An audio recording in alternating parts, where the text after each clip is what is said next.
ভিতরে একটু বসেন। বুখারী শরীফের শেষ হাদিস পড়া হবে। নবীজি সাল্লাল্লাহু আলাইহি ওয়াসাল্লামের ইজ্জতে মেহেরবানি করে আপনারা বসে পড়েন একটু। হাদিসের দর্শ হবে, বরকতি দর্শ হবে ইনশাআল্লাহ। তো মুহতারাম হাজিরিন, আজকের মাহফিলের মূল লক্ষ্য যেটা ছিল আমাদের খতমে বুখারী, এ পর্যায়ে আমাদের মূল অধিবেশন অনুষ্ঠিত হতে যাচ্ছে। খতমে বুখারী করবেন, বুখারী শরীফের শেষ হাদিসের দর্শ দিবেন উপমহাদেশের প্রখ্যাত আলিম দ্বীন, হাদিস বিশারদ হযরতুল আল্লামা আনোয়ারুল হক দামাত বারাকাতুহুল আলিয়া, মুহতামিম ও শাইখুল হাদিস জামিয়া ইসলামিয়া সেহরা মোমিনশাহী ও শাইখুল হাদিস অত্র জামিয়া। হযরত শুধু এই দুই মাদ্রাসার শাইখুল হাদিস না, হুজুর অনেকগুলো মাদ্রাসায় বুখারী পড়ান। এজন্য আমরা সবাই এসে বসে যাই ইনশাআল্লাহ। এখনই খতমে বুখারী অনুষ্ঠিত হতে যাচ্ছে। বুখারী শরীফের শেষ হাদিস তেলাওয়াত করা হবে, এরপরে হযরত ইনশাআল্লাহ গুরুত্বপূর্ণ তাকরীর পেশ করবেন। আমি হযরতকে বুখারী শরীফের দর্শ পড়ানোর জন্য সবিনয় অনুরোধ জানাচ্ছি।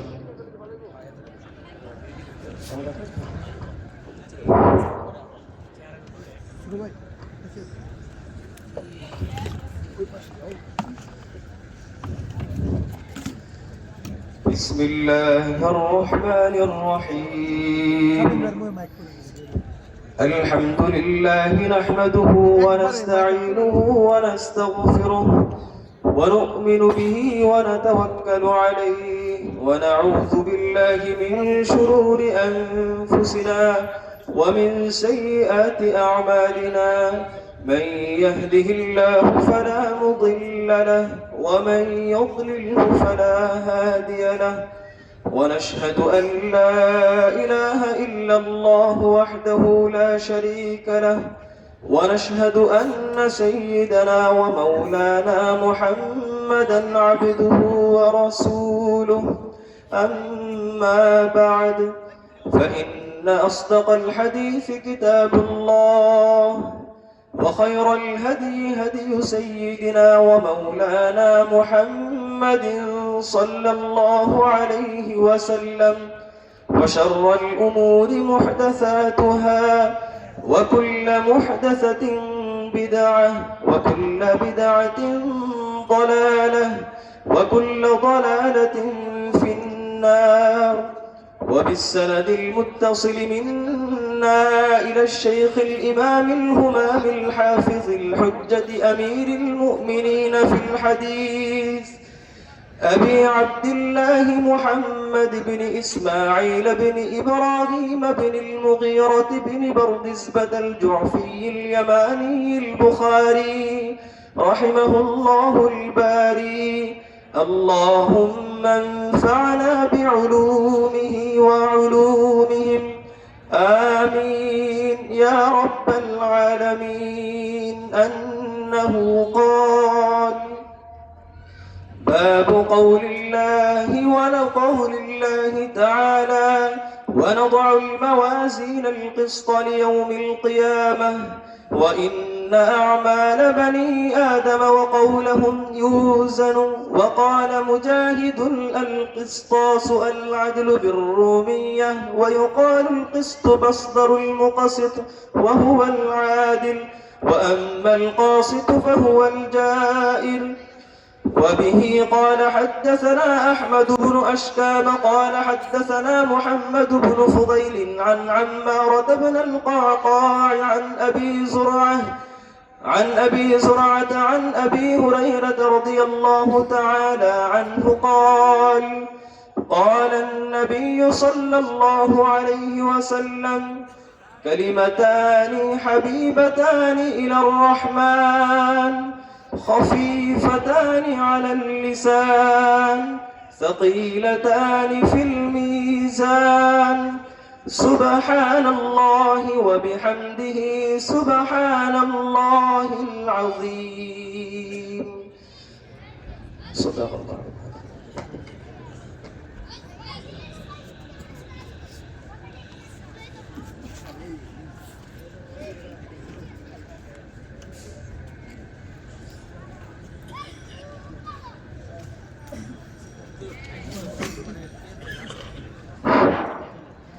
আলহামদুলিল্লাহ,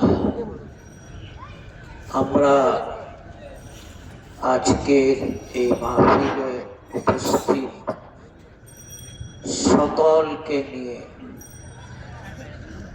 বুখারী শরীফের কিতাবের সর্বশেষ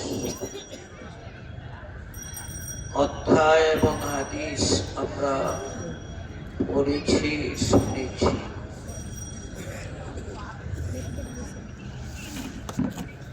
এটা আল্লাহ পাকের মেহেরবানি যে আমাদেরকে এই দর্শে উপস্থিত থাকার জন্য আল্লাহ পাক তৌফিক দিয়েছেন। যারাই উপস্থিত হয়েছেন এই দর্শের একজন ছাত্র হিসাবে পরিগণিত হয়েছে। আর আল্লাহর রাসূল সাল্লাল্লাহু আলাইহি ওয়াসাল্লাম বলেছেন, তোমাদের জন্য আমি দুইটা জিনিস রেখে গেলাম, এই দুইটাকে যদি তোমরা আঁকড়িয়ে ধরতে পারো কখনো পথ ভ্রষ্ট হবে না, গোমরা হবে না। একটি হইল আল্লাহ পাকের কিতাব কুরআনে কারীম, আরেকটি হইল আল্লাহর রাসূল সাল্লাল্লাহু আলাইহি ওয়াসাল্লামের হাদিস। আমরা ওই হাদিসের দর্শে বসতে পেরেছি।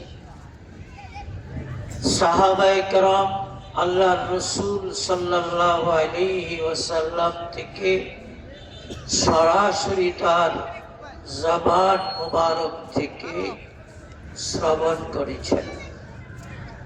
আমরা উলামায়ে কেরামের মাধ্যমে, কারণ ছাত্ররা যে পড়ল শুরুতে তারা উল্লেখ করেছে যে আমাদের এই পড়াটা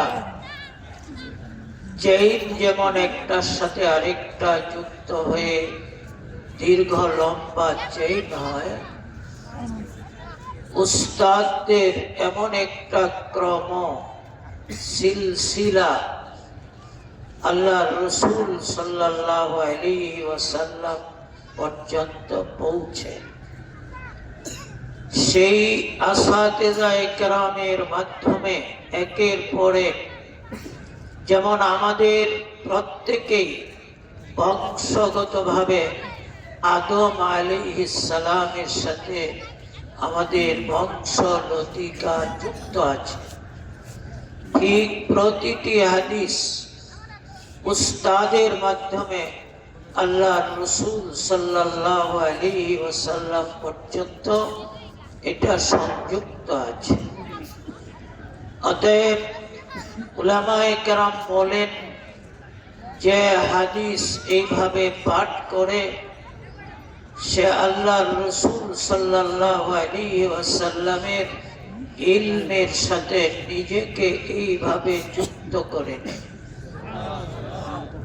ইমাম তিরমিজি রাহমাতুল্লাহি আলাইহি সিহাসিত্তার একটি কিতাব, তিনি বলেছেন যে আমার কিতাব যার ঘরে আছে সে মনে করতে পারে আল্লাহ রাসূল সাল্লাল্লাহু আলাইহি ওয়াসাল্লাম তার ঘরে কথা বলেন। অতএব হাদিসের প্রতিটি কিতাবই এরকম। এখানে কালান নবী সাল্লাল্লাহু আলাইহি ওয়াসাল্লাম বলা হয়েছে যে আল্লাহর নবী বলেন, সামনের যে কথাটা সেটা আল্লাহর নবীর জবান থেকেই সেই কথাটা এসেছে। অতএব সরাসরি না হলেও মাধ্যমে আল্লাহ রাসূল সাল্লাল্লাহু আলাইহি ওয়াসাল্লামের কথাটাই এখানে ধ্বনিত হয়েছে। অতএব এই মজলিস অত্যন্ত গুরুত্বপূর্ণ মজলিস, ইলমি মজলিস, আল্লাহ রাসূল সাল্লাল্লাহু আলাইহি ওয়াসাল্লামের দর্স বা সবকের মজলিস। ইমাম বুখারী রাহমাতুল্লাহি আলাইহি 6 লক্ষ হাদিস থেকে যাচাই বাছাই করে এখানে নাম্বার লাগানো আছে যে হাদিসটা আমরা পড়েছি ৭,২৬২তম হাদিস। 6 লক্ষ হাদিস থেকে বাছাই করে তিনি এই হাদিসগুলি তার কিতাবে উল্লেখ করেছেন। প্রতিটি হাদিস লেখার আগে ওযু গোসল করে 2 রাকাত নামাজ পড়ে আল্লাহ পাকের থেকে ইস্তেখারা করে আল্লাহ পাকের পক্ষ থেকে যেন অনুমতি প্রাপ্ত হয়ে তিনি এক একটি হাদিস লিখেছেন। তাই তিনি যে তাকওয়া পরহেজগারি ইখতিয়ার করেছেন, প্রতিটি হাদিসের সাথে ওই তাকওয়া সংযোগ রয়েছে। আলহামদুলিল্লাহ, আল্লাহ পাক যাদেরকে পছন্দ করেন তাদেরকেই ইলম দান করেন। আপনাদের এই প্রতিষ্ঠান, এটা আপনাদের প্রতিষ্ঠান। যারা এখানে এসেছেন বা আশেপাশে যাদের অবস্থান বাড়িঘর, প্রত্যেকেই এই মাদ্রাসার একজন হকদার। সেই হিসাবে এই ইলম এবং দর্শের সাথে তার একটি নিসবত, সম্পৃক্ততা রয়েছে, যেটা তার দুনিয়ার জিন্দেগিতে, পরকালের জিন্দেগিতে কাজে আসবে অবশ্যই ইনশাআল্লাহ। ইলম একটি নূর। এই নূর যখন কারো কলবের মাঝে পৌঁছে তাকে নূরান্বিত করে দেয়। তো সংক্ষেপে বলছি, ইমাম বুখারী রহমতুল্লাহ আলাইহি তার এই কিতাবকে 2টা খণ্ডে ছাপানো হয়েছে। তবে তিনি নিজে কোরআনে কারীমের তর্জ অনুযায়ী 30 পাড়ায় বিভক্ত করে বিন্যাস করেছেন। এবং কোরআনে কারীমে যেমন সূরা ভিন্ন ভিন্ন আছে, তিনিও ভিন্ন বিষয় ভিত্তিক সেই আলোচনাগুলি উল্লেখ করেছেন। যেহেতু এই কিতাব ইলমে ওহীর কিতাব, এই জন্য তিনি ওহীর আলোচনায় শুরু করেছেন, পরে ঈমানের আলোচনা করেছেন, পরে ইলমের আলোচনা করেছেন, পরবর্তীতে আমলের আলোচনা শুরু করেছেন। সর্বশেষ কিতাবুত তাওহীদ, যেটা ইলম বা ঈমানের ক্ষেত্রে একটা গুরুত্বপূর্ণ অংশ, আল্লাহর একত্ববাদের বিশ্বাস, সেই কিতাবুত তাওহীদের সর্বশেষ বাব মানুষের জিন্দেগির সর্বশেষ অবস্থান হলো মৃত্যু। দুনিয়াতে আসার পরে মৃত্যুর মাধ্যমে দুনিয়ার সব কিছু তার শেষ হয়ে যায়। দুনিয়া থেকে তাকে বিদায় গ্রহণ করতে হয়। প্রথমে রূহটা চলে যায়, পরে তার দেহটাও মুসলমানদের রীতি অনুযায়ী মাটির নিচে দাফন করে দেওয়া হয়। তখন থেকে পৃথিবীতে আর তাকে পাওয়া যাবে না। এই যে আমাদের দুনিয়ার জিন্দেগি মৃত্যুর দ্বারাই শেষ হলো, আমাদের সাথে কি থাকবে? দুনিয়া থেকে যে বাড়িঘর তৈরি করেছি, এটা নিজ জায়গায় থেকে যাবে। টাকা পয়সা যা অর্জন করেছি, এটা ওয়ারিসরা বন্টন করে নিয়ে যাবে। সব কিছুই দুনিয়ার থেকে সম্পর্ক ছিন্ন হয়ে যাবে। তবে কবরের মাঝে একটা জিনিসই মূলত যাবে। মানুষ মারা যাওয়ার পরে তিনটা জিনিস তার কবর পর্যন্ত যায়। তার আত্মীয় স্বজন, ছেলে মেয়ে তারা যায়, এবং প্রত্যেকের সাথেই তার পোশাক পরিচ্ছদ সহ দুনিয়ার কিছু সম্পদ, এগুলিও কবর পর্যন্ত মানুষের সঙ্গে সঙ্গে পৌঁছে। তৃতীয় জিনিস হইল তার ঈমান ও আমল, এটাই কবরের থেকে যাবে। ঈমান এবং আমলটাই কবরের থেকে যাবে, এটা সাথে থাকবে। অতএব আমরা যে জিনিস কবরের সাথে থাকবে সেটাই যেন আমাদের পুঁজি হয়। ইমাম বুখারী রাহিমাহুল্লাহ তিনি আমাদেরকে স্মরণ করিয়ে দিচ্ছেন যে আমাদের মৃত্যু পর্যন্তই শেষ নয়, পরবর্তী ঘাটে কবর, হাসর, পুলসিরাত, মিজান, যেখানে আল্লাহ পাক আমাদের ঈমান ও আমলের হিসাব গ্রহণ করবেন। অতএব ইমাম বুখারী রাহিমাহুল্লাহ কুরআনে কারীমের আয়াত কে আলোচ্য বিষয় হিসাবে বাবের অন্তর্ভুক্ত উল্লেখ করতে বলতেছেন, বাবু কওলিল্লাহি তাআলা ওয়া নাদউল মাওয়াজিনাল কিসতা লিয়াউমিল কিয়ামাহ। কিয়ামতের দিন ইনসাফের পাল্লা আমি কায়েম করব। সেই পাল্লাতে প্রতিটি মানুষের ঈমান ও আমল মাপা হবে।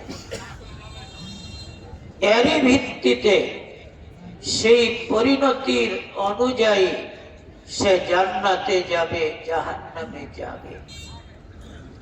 এই যে মাপা হবে, উলামায়ে কেরাম বলেছেন আল ওয়াজনু ওয়াজনানি, দুটা জিনিসের মাপ হবে। একটা হবে তার ঈমান, দ্বিতীয়টা হবে তার আমল। এই ওয়াজনের জন্য আল্লাহ পাক নীতি কায়েম করবেন। এই জন্য ইমাম বুখারী রাহিমাহুল্লাহ বলেন, ওয়া আন্না আ'মাল বনি আদম ওয়া কওলুহু ইউজান।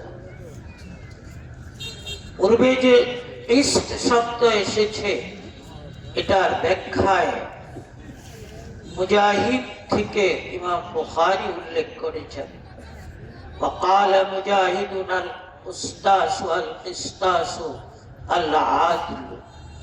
ইনসাফ, এজন্য ইনসাফের পাল্লা বলা হয়েছে। বিররুমিয়াতি, এটা রুমি ভাষার একটি শব্দ, এটা একটা ভাষা।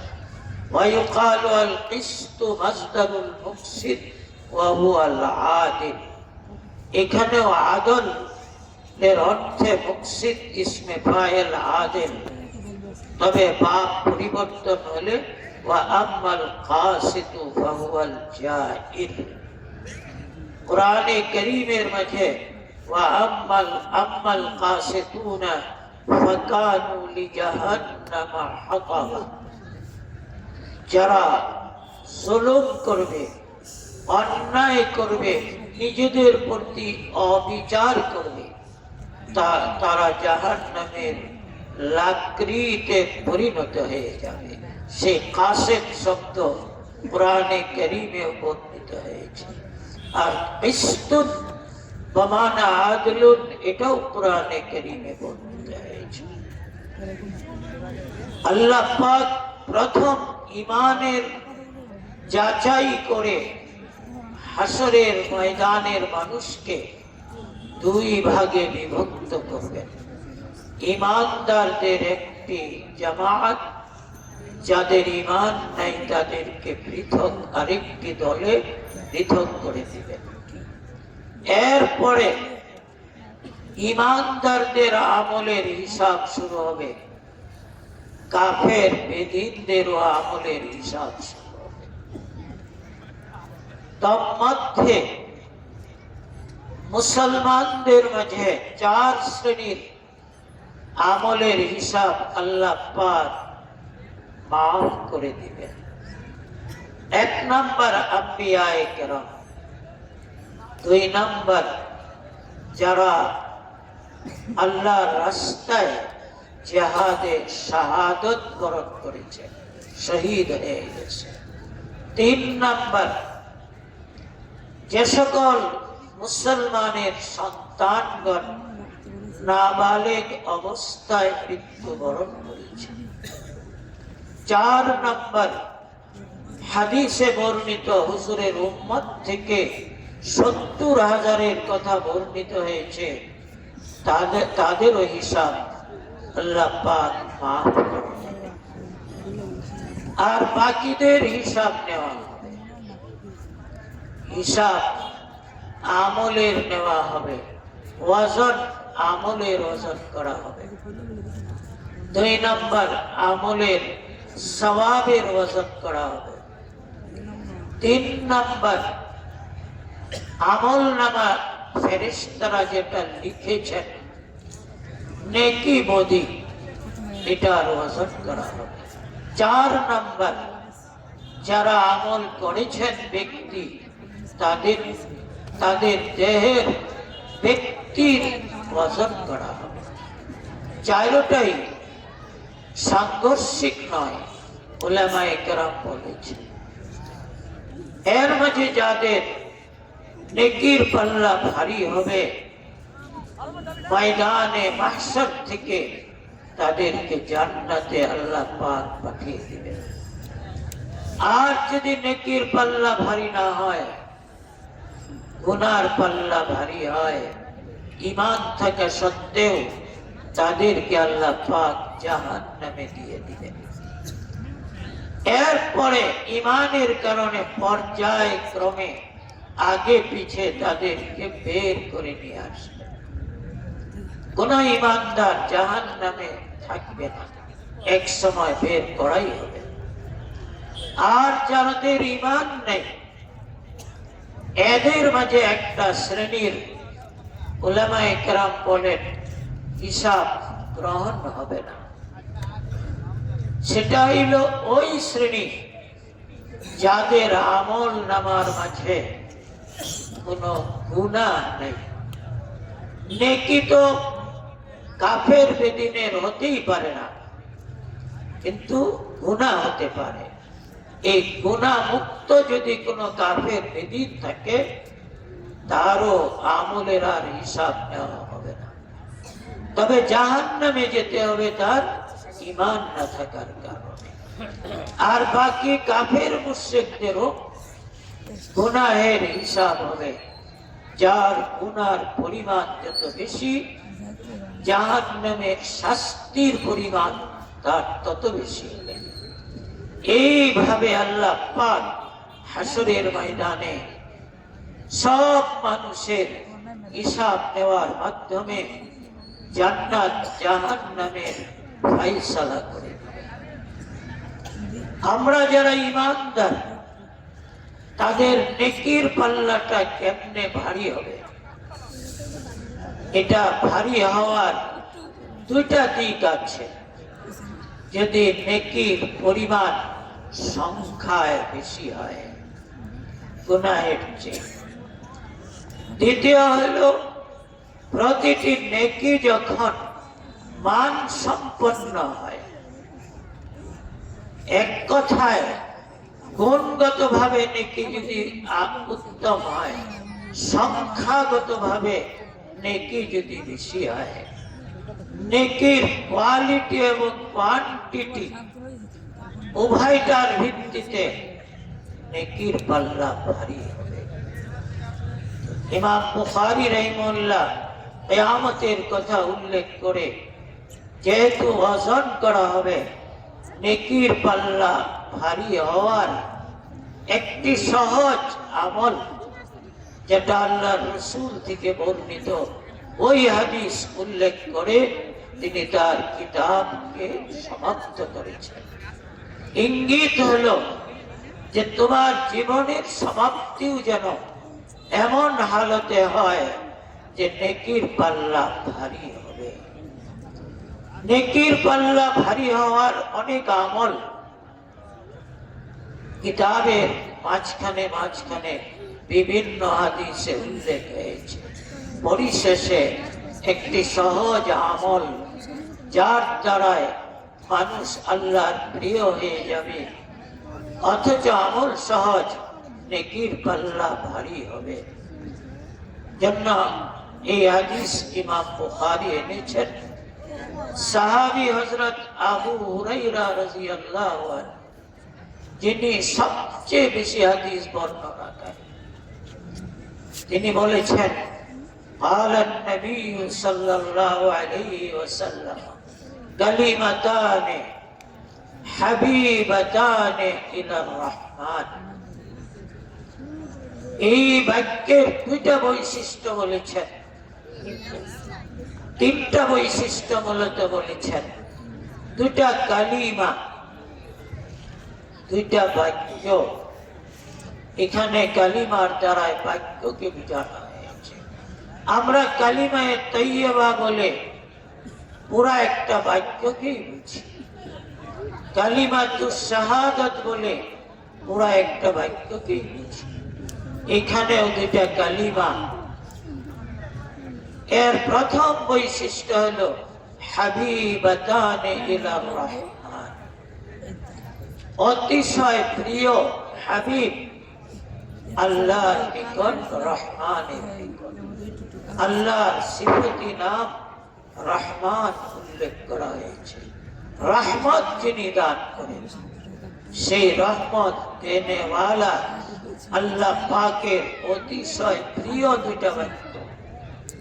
বাক্য প্রিয় হওয়ার অর্থ হলো এই বাক্য যাদের জবানে উচ্চারিত হয়, যারা পড়ে তারা প্রিয় হয়ে যায়। আল্লাহর প্রিয় হওয়ার চেয়ে বড় নিয়ামত দুনিয়াতে আর কি হতে পারে? আল্লাহর হাবিব তো মুহাম্মদুর রাসূলুল্লাহ সাল্লাল্লাহু আলাইহি ওয়াসাল্লাম। তার উম্মত এই দুইটা বাক্য পড়লে আল্লাহর প্রিয়দের তালিকায় তাদের নাম আসবে। আর এত বড় মর্যাদা পাওয়ার জন্য যে আমল, খাফিফাতানে আলাল লিসান, জবানে সেটা খুব হালকা। জবানের আমল এমনিতেই সহজ, আবার এটাকে বলা হয়েছে খুব হালকা, অতিশয় সহজ। 2 নম্বর বৈশিষ্ট্য। 3 নম্বর, যেটা মূল আলোচনার বিষয়, সাকিলাতানি ফিল মিজান। ওই যে আল্লাহ পাক পাল্লা কায়েম করে ওজন করবেন, সেই মিজানের পাল্লায় অনেক বেশি ভারী। ভারী হইলে ওই পাল্লাকেই ভারী করে দিবে। অতএব এই আমলটা যারা করবে তাদের নেকির পাল্লা ভারী থাকবে। আর নেকির গ্রহণীয় হওয়ার জন্য ইমানের শর্ত।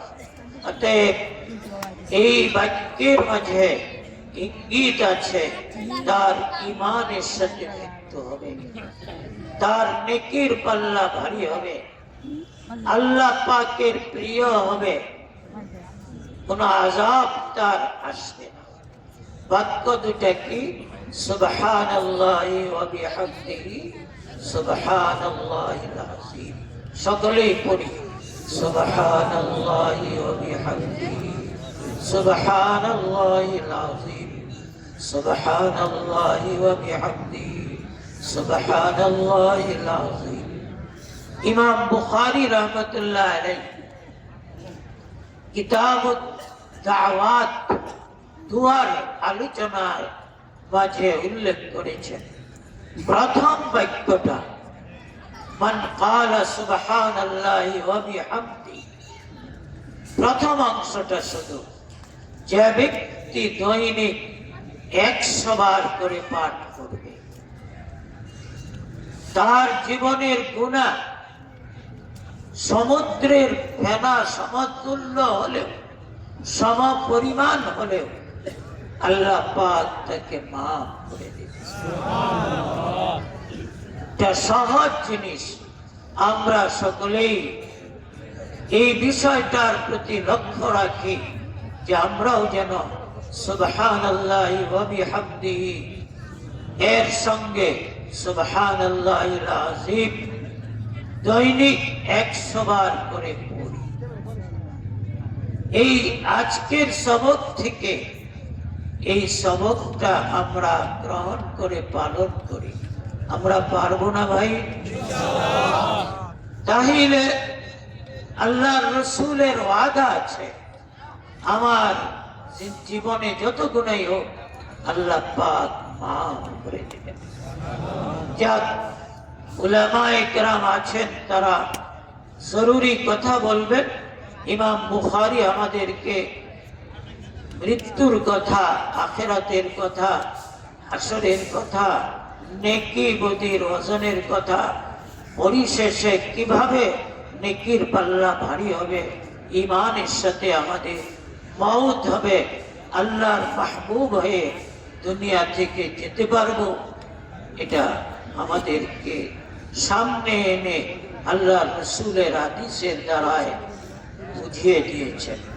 অতএব আমরা যদি এটা গ্রহণ করি, আমল করি, তাহলে নিশ্চয়ই আল্লাহ পাক আমাদেরকে ওই নিয়ামত, ওই বিনিময় দান করবেন যেটা তার নবীর জবান থেকে আমরা পেয়েছি।